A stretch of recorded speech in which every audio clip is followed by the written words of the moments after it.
오늘 아침 출근길 사람들이 가장 관심 있는 이슈는 무엇일까요? 매일 아침 관심이 높은 키워드를 골라 전해드리는 오늘 핫 키워드 시간입니다. 첫 키워드, 추석까지 4단계입니다. 다음 주부터 적용될 거리두기 조정안이 오늘 발표되는데요. 현재 단계가 추석까지 연장될 가능성이 높아 보입니다. 한 달 반 동안 이어진 수도권 4단계 조치에도 4차 대유행의 기세는 여전합니다. 어제 발표된 확진자는 2,152명으로 역대 두 번째였고 오늘도 2,000명 가까이 나올 것으로 예상됩니다. 이 고강도 방역 조치를 풀 수 없는 상황인데요. 다음 달 추석 연휴 이후까지 4주 동안 현재 단계를 유지하는 방안이 유력한 것으로 전해집니다.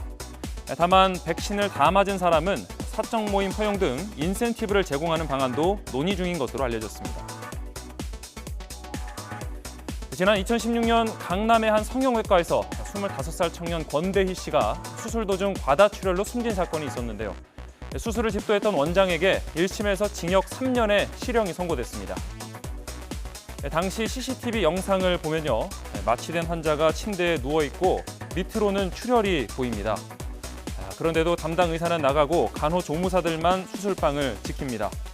의사가 동시에 여러 방을 오가며 수술하는 이른바 공장식 수술 라인을 돌린 겁니다. 결국 권 씨는 과다출혈로 숨졌고요. 1심 재판부는 업무상 과실치사와 의료법 위반 등의 혐의를 유죄로 인정했습니다.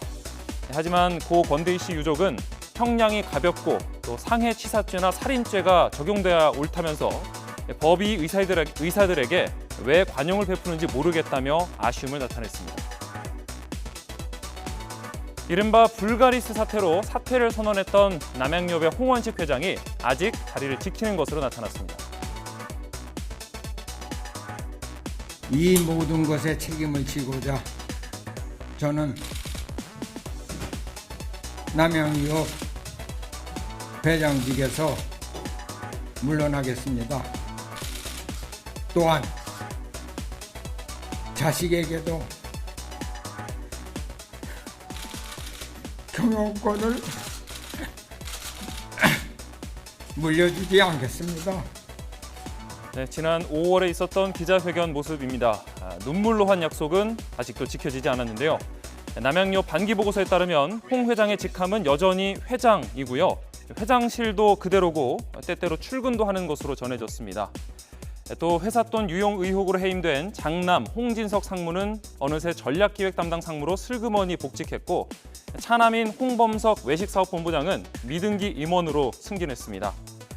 인터넷에는 믿고 거른다, 변할 거라고 전혀 기대 안 했다거나 또 악어의 눈물만도 못한 남양의 눈물이라며 신뢰가 바닥에 떨어진 분위기였습니다. 다음 키워드 살펴보겠습니다. 남자 프로배구 삼성화재의 김인혁 선수가 SNS에 작심 글을 올렸습니다. 이제 그만해달라, 버티기 힘들다며 악플로 고통스러운 심경을 호소하는 글이었습니다. 김 선수는 인스타그램에 댓글을 캡처한 사진을 올렸습니다.